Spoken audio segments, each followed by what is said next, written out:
What's up, quarterback fans, college football fans? Welcome to another QB Spotlight video podcast, YouTube show. However you are watching this, thank you for tuning in. And as always, this is a quarterback hub, a place where we talk all things quarterback. So sincerely, thank you for watching today. We've got a special guest, a close friend of mine, Shaun Rutherford. He is a fantastic quarterback trainer in the Austin, Texas area, has a great 7-on-7 program as well, and a former starting quarterback at Texas State. So we're super excited to have his intake on things. Actually, a lot of different topics we're going to talk about. But before we dive into it, Shaun, I know it's been super hot in the Texas area, especially Central Texas. How many gunslingers have you had today? Are you inside for good now? Like what's the schedule today? Able to the heat? Man, it's been super toasty. I think yesterday we got a session in that was 103. Been super fortunate to have an indoor 2 times a week, so that's major. So 2 days a week in the indoor, 3 days a week outdoor. So a little balance between the two. Yeah, it's no joke in the Texas heat, and for everyone that's watching, what we're talking about. And Shaun, I'm super excited to have you on, one, because you're a close friend. We've gotten to know each other pretty well this past year. But two, the evolution of just the quarterback trainers and quarterback trainers in general has kind of blown up since when we did, in 2009, 10, 11, 12. There aren't really any quarterback trainers, at least how they are now, right? Like I didn't have one. I don't know if you had one down in Houston in high school. But it's something that's been huge for the game, I think. And I was just talking to a D1 coach yesterday, and he was talking about the importance of these quarterback trainers, you being one of them, and just the ability to develop quarterbacks before they get to college. So can you just, before we touch on your playing career and before we touch on current quarterback stuff right now, can you talk about the evolution of the quarterback trainer role, if you will, and how it's evolved from when we were playing to where we're right now? Man, it's been super huge just kind of seeing how everything's kind of came into.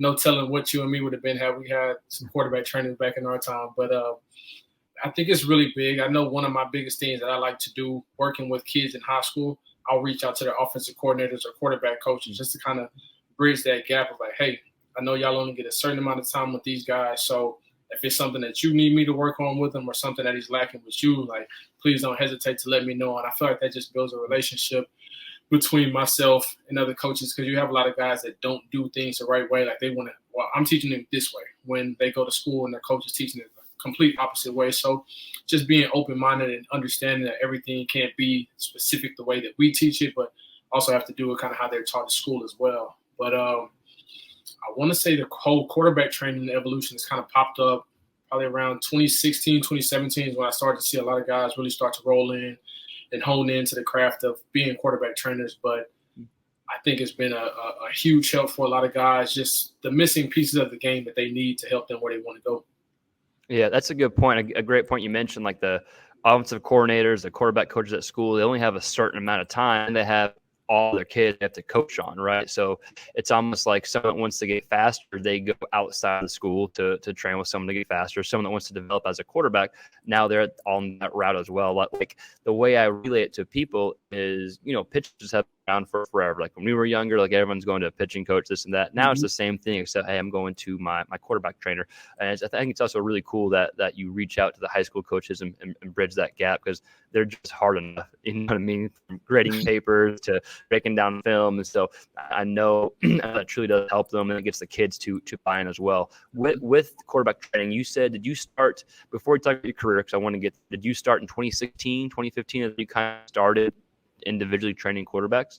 I actually had a alumni and a booster from Texas State ended up reaching out to me asking if I was doing some quarterback training around probably about 2016. And I just kind of did it to bring in some extra change at the time. And then I slowly started having more and more people reach out, and I kind of got into the Juice 707 thing. So a lot of people kind of started coming, and I was like, all right, I'm actually pretty good at this. And a lot of people were commending me on my work. Just seeing the fruits of the labor with the guys kind of excelling at their positions and doing really good. So I was like, all right, I think it's time to kind of really dive into this thing and see what we can do with it. So 2017, I kind of jumped off and really went in and just gave it my all to the quarterback training to see where it would go. Yeah, no, that's super dope, dude. And for everyone watching and listening, Shaun trades quarterbacks from youth level all the way to the professional level, and then every quarterback in between, high recruits in college and then high school quarterbacks trying to make the JV team, right? So he's got a realm, essentially a lot of quarterbacks at different levels that he's able to develop and able to meet each quarterback where they are. But before we keep diving into just that quarterback world, because I think it's super interesting and probably a lot of people listening that are college football fans that watch the show don't really understand the ins and outs of the quarterback kind of world and kind of how you evaluate quarterbacks and break it down. But I do want to talk about your playing careers because I think that's one thing that helps, validate what you're saying. And if I'm a kid, I'm like, okay, yeah, Shaun threw whatever, had 30-something career touchdowns at Texas State. Like, he knows what he's talking about, played some pro ball. Like, he's passing down some game to me. I want to take that. So can you talk about your career from high school? I know you're a really good baseball player as well. I think you admitted you're probably going to be better at baseball, but you stuck with football. So can you talk about that, when your blend journey, Texas State, and then how that led to some pro careers and kind of where you are right now? And then we'll keep diving into this quarterback training world.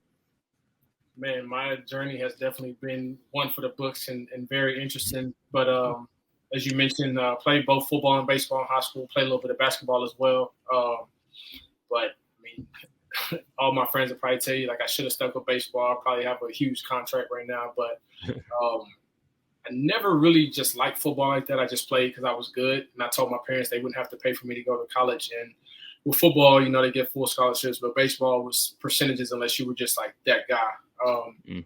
But for baseball, I didn't really realize how good I was until my junior year. I was coming off a separated shoulder, so like I said, I was going from football to basketball to baseball, literally like year round. So separating my shoulder is probably a gift and a curse. I actually got to rest for a while. So I probably took a month off from actually having to throw and just really use my arms. So we were playing a playoff game against Barbers Hill. My coach looks at me. He was like, "Hey, you think you can go?" I was like, "Let's see." So I go in the bullpen, I'm throwing, and man, the arm just feels great. Like, my catcher's mitt, like, he's going, it's just popping. And I'm like, all right, something's completely different right now. So my coach comes out of the dugout, and he's kind of peeking around the corner, seeing what's going on. And he's like, all right, let's go, let's get it. So go out to the mound. And I'm getting my warm-up pitches before we really get to going. And all of a sudden I see the scouts in the background, their radar guns come lifting up. And I'm really not thinking much of it, but you can just tell in the background that something's going on. So fast forward after the game, some guys come up to me. They're like, "Hey, man, like, you were pumping like 92, 93. I was like, man, I felt good, but I didn't really realize that. But anyway, fast forward, I actually double signed the blend to play both football and baseball. I think that was kind of a tactic to kind of sucker me in and give me a blend, because once I got there, my coach was like, "Yeah, you're not playing baseball." So Cam ended up coming up blend. So it was kind of one of those things, like, to have to compete and play baseball is going to be pretty tough. So kind of locked into the whole football thing. We competed, really battled it out. Probably to the last week of spring ball, everything was kind of based off of grade percentage. So I think he graded out like a 93, and I might have been like an 89, 90 that time. So leading outside of spring ball, he kind of took that role as a starting quarterback. So I ended up getting some reps at receiver, ended up taking over the receiver, started there for 2 years, got offered to Texas State to play, to be an athlete, So I'm there a week before spring ball. Coach comes to me like, "Hey, we're short at quarterback. Do you mind helping out, filling in?" I'm like, "I'm trying to get on the field however I can." So ended up going in, splitting time as a third, fourth string quarterback. And slowly in the week one, I'm in the 2 spot. By week 3, I'm in the 1 spot. Cam's literally calling me like, "Hey, man, how's things going out there?" I'm like, I just slid into the number 1 spot. I was like, it's no looking back now. Now that I've touched this spot, like, it's mine for the taking. But had a solid career at Texas State. Played a little bit of ball overseas for 2.5 years. So now I'm here training. Yeah, and for everyone listening, he's referring to Cam Newton, the Cam Newton. Yeah, that to beat him. Nothing to be ashamed of is not to Cam Newton. That's for sure. So, Shaun, you had all that playing career. You had a great career at Texas State, and you're still involved, and you still keep up with it. We still have conversations about Texas State and the quarterbacks. And But I want to get to that point. But I want to touch back to this, like the overall development of quarterbacks. I think that's a super interesting topic we were talking about. When you get a quarterback that comes in, and let's say he's more on the like elite level side, more one of your college guys or pro guys, so not like the basic fundamentals of a sixth grader or seventh grader coming in. What are some things you look for when you're evaluating the quarterback in the first session? And then what are some things like you're trying to fix? Obviously, if there's like 3 things or 4 things you want to fix or change, you don't want to do them all at once. So, you go about that a certain way. So what are some things like you look for evaluating for different things from the quarterback position in person? One of the biggest things that I look for is like their lower half. Like, how do you move with your lower half? Because most kids from that 6th to 8th grade range, they're probably hitting the growth spurts. They're going through puberty. So they're kind of moving around like baby giraffes. They don't really have everything underneath. So we kind of start from the ground and work up. I'm really not too big on arm slots unless it's just drastic, as I showed you a few pictures and videos of some guys. But unless a guy's arm slot is just like horrendous, then I probably won't touch it, because I feel like everybody has their own uniqueness to them. So start from the ground up, see how their footworks are. Are they rotating? Is their left foot hitting the ground fast enough? Are they overstriding? Are they crossing over themselves? So small things like that, to where we can start and kind of work from there, clean it up, and then start to focus on the things that they do good to kind of help them get better at that, and then also helping them get better with their weaknesses. Do you, I'm sure you do at some point, but do you, like when a quarterback starts, do you watch their film before they start? Will you watch their film at some point, like depending how long you work with someone? Do you find value in watching film, or is this more like what you see in person for their session? I typically try to have them, if it's like a new client, I try to have them send me some type of film, or if they follow me on social media, I'll go to their page, just kind of check them out to get an early assessment to see what they look like and how they throw the ball. Is it tough to evaluate like on film compared to in person? So say you're a recruiter at a college and you see a guy you like on film. What would you be looking for on film, and then what would you look for when you go in person? Would you just trying to like validate what you saw on film essentially, or like how is it different? Like what are the pros and cons to evaluating on film then in person? How can you kind of like marry those two together? Does that kind of make sense? Yeah. So film can be a good thing and also a bad thing. I mean, you have a lot of guys that can put together a minute, 2 minute, 3 minute clips of them looking good. But I know a lot of evaluators and myself, like if I want to really watch a guy, then I'll go watch a full game tape to kind of see, because we want to see the good, we want to see the bad, we want to see the in-between. So with the highlight tape, everything is just the good. We're not going to see any bad balls, any overthrown balls, anything like that. So as far as film, I'm seeing, does he have an arm to make a deep out, a deep comeback, corner? Can he get the ball outside the hash on a go ball to drop it in between the defender and the sideline to make that good ball? Can he put some zip on it to fit it in the spot when he's throwing the dig? Things like that. And then as you get in person, you just kind of reevaluate those things. Okay, he did look good doing this on film. He actually does look a little bit better here, or in person, it's like one of those things. The arm strength doesn't look as good in person as it did on film, but it's just kind of that in-between area to evaluate film in person. Well, what about ball release, like the ability to get the ball as quickly as possible? How important is that, and is that easy to kind of see on film in person? Is it like, to me, if I'm watching quarterback thinking too much, that ball release isn't maybe going to be as quick as it could, kind of like a pitcher, right? If a pitcher's throwing hard, then they start thinking too much, that velo is going to start going down at times because they're thinking. So just talk importance of just ability to get the ball out quickly and doing it, on a down-to-down, play-to-play basis. Right. I think that's a huge factor at the quarterback position, because release time, as you go from high school to college to NFL, we all know those windows get a little bit tighter. So as you go from high school to college, you may see, instead of one good DB, you may see 3 or 4 good DBs plus some linebackers. Now, in transition from college to NFL, now you're seeing a little bit less zone coverages and a lot more man coverages. So those windows get a lot tighter now. So depending on the level of play that the kid is playing at quarterback, then you can't really tell if they really have the zip, because you could be playing two-way ball and competition isn't all there. So now it looks like the game's super easy to you. Not knocking two-way ball, because I've seen a lot of great guys come out of 2A, 3A, 4A, whatever it may be. But the competition play does have a factor of how the arm looks. Do you ever, or maybe you can talk about your playing days here, do you ever watch game film of opposing defenses with some of your quarterbacks? Yes or no? And then if you don't, can you talk about, a quarterback's process and watching what they're looking for, how they're breaking down, are you looking for what the defenses do on third downs compared to second downs? Can you kind of go through the whole process in general of breaking down the opposing defense as opposed to like evaluating a quarterback? Yeah, absolutely. I think it's big. A lot of the times I'll kind of send guys clips that I see. Like I was just having a conversation with my cousin the other day about how much I hate watching football now. I can't enjoy it because I'm looking like, all right, this guy didn't do this right, or they busted that coverage, whatever it may be. But I'll send my guys clips sometimes just to show them, hey, this is what I was talking about, or this is what I was referring to in the session, just so they can actually see it.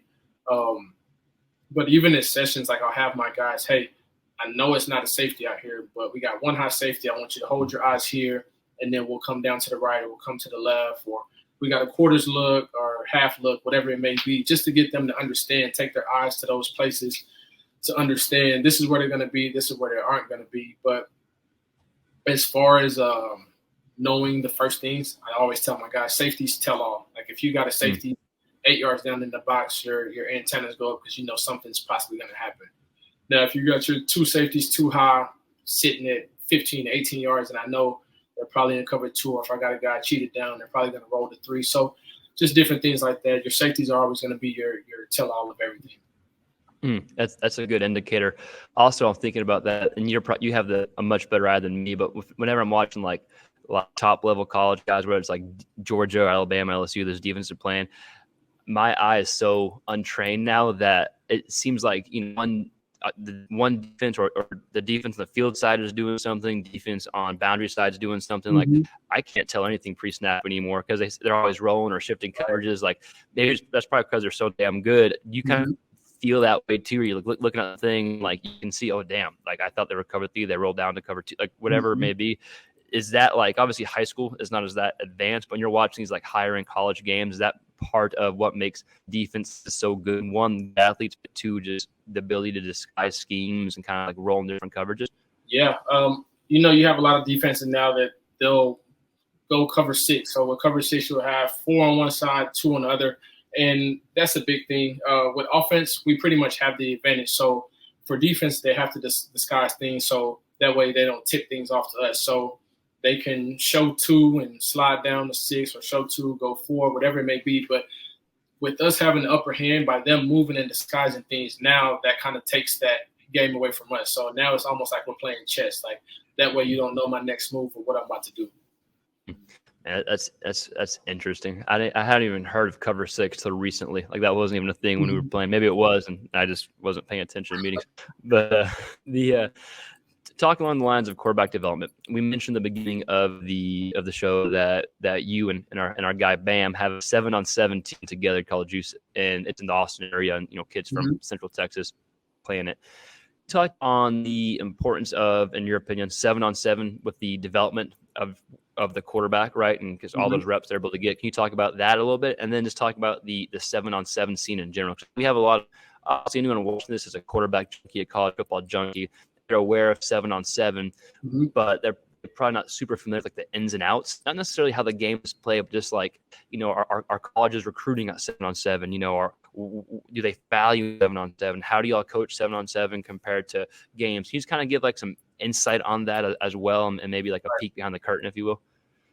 So as far as the 7-on-7 for the quarterbacks, I love it for the guys because I'm not a guy that's going to just let you take the ball off the tee and just pump and work your way all the way back up into the tee. We're going to take a 3-step drop. We're going to take a 5-step drop. We may even do some RPO because some of the tournaments let you run the ball once a game. But we're actually going to go to it. When I show you the play card, hey, if they give you this, we're going to look at that. Just starting to understand the game, because I feel like as the game slows down for you as a quarterback, the game becomes super easy. So just I'll shout Ali out right here. Ali did a great job this past year for us with 7-on-7. He got to the point to where he would ask me questions and be on the same level as me. He was like, we got to go ball outside. Hey, coach, if that safety doesn't get off the hash, can I take the whole shot? You're right, you can. Like, take it down. So just that piece of 7-on-7 with the guys being able to be around myself. And I know there's a lot of other great coaches out there, but just being able to be with a guy that knows the game and they can explain it at a high level to where the guys can understand, but also teaching them at the same time. And then as far as 7-on-7, it's crazy. So for those who don't really know about the 7-on-7 scene, it's being compared to AAU basketball now. So it's nuts. You get anywhere from 80 to 130 teams at these tournaments now. You got recruiters there.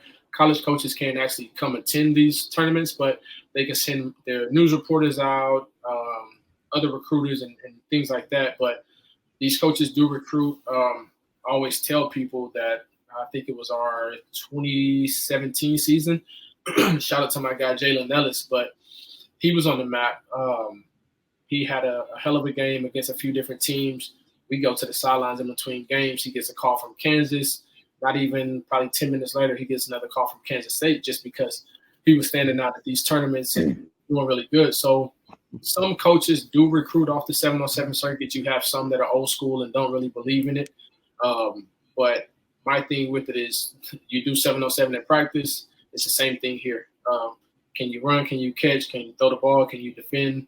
So it's all the same to me. That's interesting that coaches will send like their beat reporters or just reporters in general to go and kind of give them feedback. And and to your point, have you also found that, you mentioned the player in 2017, but a lot of these 7-on-7 tournaments are being filmed or recorded. Someone has their phone or something, so someone makes a really good play or something. Someone has like a highlight reel or something like that happens. It gets posted on social media. If I'm a coach, I'm like, okay, who's that kid? Right? Have you found that to happen at times? Absolutely. So I'll shout out another one of our guys. Shout out to Adrian Wilson. So we went to Arizona for a tournament in April, I want to say. So he comes out to the tournament day one. He goes over a guy, backhand, one hand, makes a hell of a catch.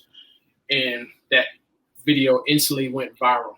And I'm talking about myself, Bam, a few of the people that we know are sending this thing out to every school we know. Just crazy. And Adrian's with us. It's like, hey, this coach just followed me. This coach just followed me. This coach. And I'm literally getting hit back from coaches like, who is this kid and why is he not on my radar yet? So just different things like that. That'll open up the eyes to the college coaches and the recruiters to see, all right, maybe I do need to pay attention. Even on our Juice Twitter page, we probably have over 200 plus coaches following us just to kind of keep up to see who we're posting, who we're retweeting, just to keep an eye out and an edge on everybody else. That's dope, dude. It seems like to me, because you hear people talk all the time like, oh, no one's getting offered off 7-on-7 or this and that, but maybe they're that tournament watching. But what you just said, hey, y'all 7-on-7 page has 200 followers from coaches. This is the reason they're following y'all, because they are putting out people that they can potentially recruit. So maybe they're not getting an offer based off like a 7-on-7 game, but people are getting on the map because of it, and they're able to kind of follow that. They do their homework and follow up on the recruit. So I think that's dope and some interesting foresight there. Another thing with the quarterback position I want to touch on. I know we're talking a lot about the development, but I think that's kind of your main role, right? Developing quarterbacks. That's what quarterback trainers do. They develop quarterbacks. So with that said, what are some traits that you find make a really good quarterback that separate an average from good, a good from great? What are some like common traits that quarterbacks trying to get to the next level like have a hard time grasping, whether it's physical, mental, being able to do X, being able to do Z, like a common trait that like all your quarterbacks you see like are really struggling to do, or not struggling, but really trying to attain to get to the next level? I think one of it is just the competitive nature. Some guys play football, to play, have fun, but you see some guys who compete, like every drop rate they take, it's got to be crisp. It's got to be smooth. Two guys that I've had the chance to work with, Austin Overside and Mason Shore, also RJ Martinez, not knocking any of my other guys, but you can just tell a difference when those guys come to work out, like the difference that they have in them. But the competitiveness, the getting your teammates to follow you. One of the big things I always harp on my guys about is bring a receiver to work out. And I made a video that went pretty viral of getting on them about bringing a receiver. And some of them are like, well, I couldn't get anybody. They didn't want to come. I was like, well, as a quarterback, if you can't get a receiver to come catch for you, there's something wrong. I was like, and the first thing we're doing, we're not asking, hey, we're throwing tomorrow at 1:30 and they you pull up and catch one. Like, as simple as that. And the fact that they have Twitter, Instagram, and all these other things that they use, it's a simple post. It don't have to be your best receiver that comes to catch. Make your third, fourth, fifth best receiver come catch for you. Get that relationship with them and build them up. But I think competitiveness and just getting your teammates to follow you is like two of the biggest traits that you can have. Man, that's huge. We had a former college quarterback on the other day, Dan Ellington. He's a tight ends coach at Georgia State now, and he said like the exact answer you said. He's looking at like, what are the other guys around him doing? Are they following him? Is he competitive? It wasn't even like a physical thing. Physical thing kind of just takes care of itself. So it seems like if you the mentality there, like that is attractive and that rubs off on other cats. So super dope. And we'll come back to some quarterback development stuff. I do want to finish with a few things, but I also want to talk about something we both love and both were able to play, and that's college football and the top quarterback in college football now, right? So with that said, obviously there's a lot of turnover from all the top guys being drafted this year, right? From C.J. Stroud, Bryce Young, Will Levis. Of course, we have Caleb Williams and Drake May coming back. Some like your hiring guys. Who are guys you're looking forward to watching this year in college football, whether it's guys you've worked with or just guys that you just like their game, regardless what level it's at? Man. And why? You got to tell me why too. Man, I'm looking forward to seeing Quinn Ewers play this year. I think last year a lot of people forgot that dude was supposed to still be in high school. Like left high school early, went to Ohio State. For whatever reason, that didn't work out for him, but the kid can spin the ball. A few of the things that I didn't like, I felt like his footwork was lazy, and that's why a lot of his throws was off. But the kid has all the intangibles. You're at UT for a reason. So I'm interested to see him. I want him – I'm big on silencing doubters. So I want him to silence every doubter that knocked him last year. Just see him succeed. Jaden Daniels at LSU, I'm looking forward to seeing him.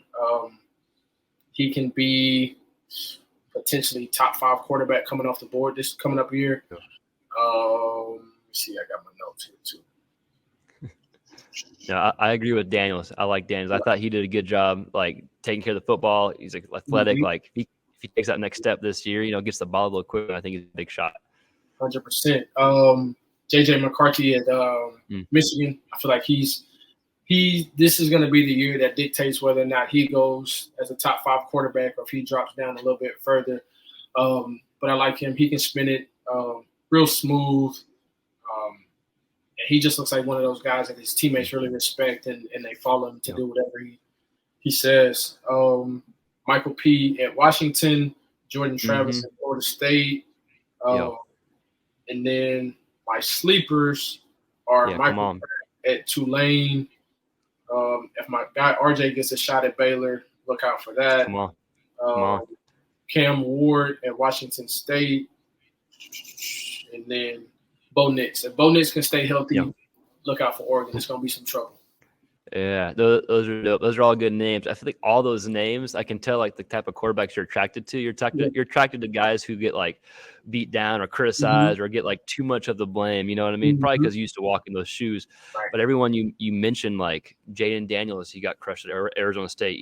Like up and down career, he was getting crushed. Right? Michael Penix had a transfer from Indiana. Bo Nix getting crushed at Auburn. Jordan Travis at Florida State getting crushed, and they have these like great seasons. And it's like, we've talked about this before. It's like a lot of times people will put a ceiling on a kid, like, okay, this kid's hit their ceiling, but no one's asking like, hey, maybe the coach has hit their ceiling to develop, right? Like maybe the coach has hit their ceiling to develop. I think those are great names. I like McCarthy a lot too. I think with him, it's like, because everyone, the quarterback takes a lot of criticism, but with him, it's like, they had like 10 wins last year that were like over 20 points. So he didn't need to light up the scoreboard. There's a reason why he wasn't put the same number as Caleb Williams was, because they're up by 40 in the fourth, so he could hand off and chill. So I think also like people having like context too about like the situation these quarterbacks are in. I love the Michael Pratt one too, from Tulane. He was a kid that was like getting some love from like bigger schools, like, hey, into the transfer portal. You know what I mean? What about here in the home or here in our backyard, UTSA Frank Harris? Have you had a chance to watch him much? He's special. So Frank actually used to work out at the facility that I trained at in New Braunfels. So I've been knowing Frank since probably his 8th or 9th grade year. Okay. Super special. He's overcome all adversity with Yeah. him. As y'all know, he's tore his ACL. I want to say both his ACLs, but multiple times. And just to do what he's done at UTSA, he's turned that place into a powerhouse.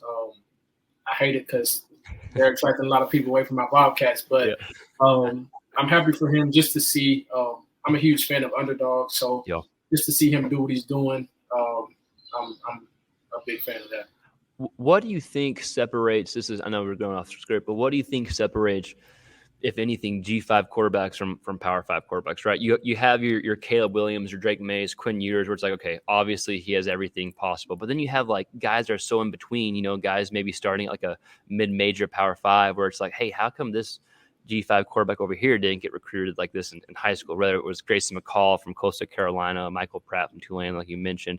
Like, do you think there's a big separating factor, or is it just like the ability to get seen and recruited? Because we've seen these G5 cats go to the Power 5 now with the transfer portal and have some success. Yeah, I think it's a lot to do with just being seen. A lot of guys develop early. I had a conversation with Bam about this a few months back. We were talking about what makes a 5-star, 5-star, a 3-star, 3-star. To me, I just feel like with 5 stars, they have all the intangibles, but they have it up here. Like, I feel like Cade Klubnik, for instance, he was another coach on the field. I left him off too. He's going to have a great year this upcoming year as well. But for Cade, I feel like the game was so easy to him. Like, as a 5-star, like, you got it. And I feel like that's the big thing that separate those guys outside of being able to throw the ball, run the ball, and those things. Like, you just develop early and just know the game. He probably knew what a cover 6 was, cover 4, 2, a bare front, and all that different type of stuff as a freshman or even a sophomore. So just being ahead of the curve, I think that's one of the things. But just outside of that, the thing that separates some of those guys is just like the height, the size, where they went to school. Some coaches may not just want to take the chance on them because they may have been a little bit undersized. They may have not thought they played that high of competition in high school and things like that. Yeah, no, that's dope. That's a good answer. And I can't let you get out of here before we talk some Texas State. I know you're still a big Texas State fan. We talk about it. You keep up with the program. And I know you believe they're coming back. They got the right coach in place. Like, I know you're pumped for it. So let's talk about their quarterback situation. I know they got a few transfers coming in. You don't have to give any details away from what you're hearing in the program. Just maybe touch on kind of each guy essentially and what your take is. I'll start off with CJ since he's been there the longest. CJ transferred in from Baylor. Smooth football player. Throws a pretty ball, great touch, sneaky athletic. We've got TJ that just came in, big guy, strong arm. To me, I think he may end up earning that starting role come first game. Then we have Malik Hornsby transferred in from Arkansas. He's a solid guy, probably top 3 fastest on the team as a quarterback. He's one of those guys that can be pretty good. I think they kind of compare him to what Lindsey Scott did at UIW. Really good athlete. Doesn't have the prettiest throwing motion, things like that, but he's a gamer. He can make plays. He can extend plays, get out of the pocket and goes to run, and see you later. It's no catching him. Yeah. My favorite of the 4 is probably PJ Hatter. We've got a freshman coming in from Houston. If he doesn't get a chance to play this year, he'll start probably all 4 years. Somebody going to come grab him from Texas State. He's probably top 3, if not top 5 fastest on the team as well. Nice size lefty, can spin it. I'm usually not a fan of left-handed quarterbacks, but he reminds me a lot of Vic. That's a huge comparison. Yeah. That's probably one of my all-time favorite quarterbacks. But the kid can play. He's one of those guys, if he stays, he'll probably break every record that Barrick and myself have at Texas State. So keep an eye on that kid. Yeah. I like one, man, I forgot to give you credit about the records you have there. I'm glad you threw that in there because it's important you do. And then 2, with 4 quality quarterbacks there. I mentioned, one being a freshman and others being transferring in.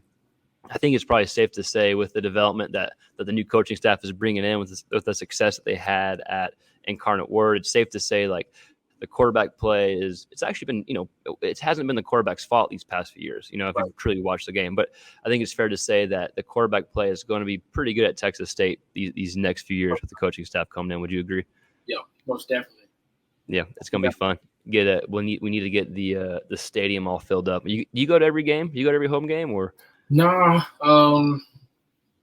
we haven't been winning lately, so I'll hit 2 to 3 here and there. Okay. I mean, we start winning, I fill those seats up. Yeah. Hey, what records do you have at Texas State still? Let everyone know. Longest touchdown pass. Okay. I don't know if it's been broke yet, but completion percentage. Okay. QBR. Highest QB percentage in a game. You still got some. You're holding on strong still. Still got some pretty good ones. Well, tell them to play good, but not too good. Tell them to play right under those records. Absolutely. Oh man. Well, for those that were watching and tuning along, whether it's podcast or video, thank you. Shaun has a great 7-on-7 team that he runs with our guy Bam, and then his quarterback development, quarterback skill training is called Tier 1 QB, and we're fortunate enough to kind of work with some of the same kids and kind of help the same kids out. So we're on we probably talk weekly about some of the different kids that we have and go back and forth. But before we get you out here, Shaun, tell everyone where they can find you and the work you're doing in Austin, whether it's the Instagram or social media or online. Just kind of give everyone a place they can find you, and we have to have you back on. That's a must.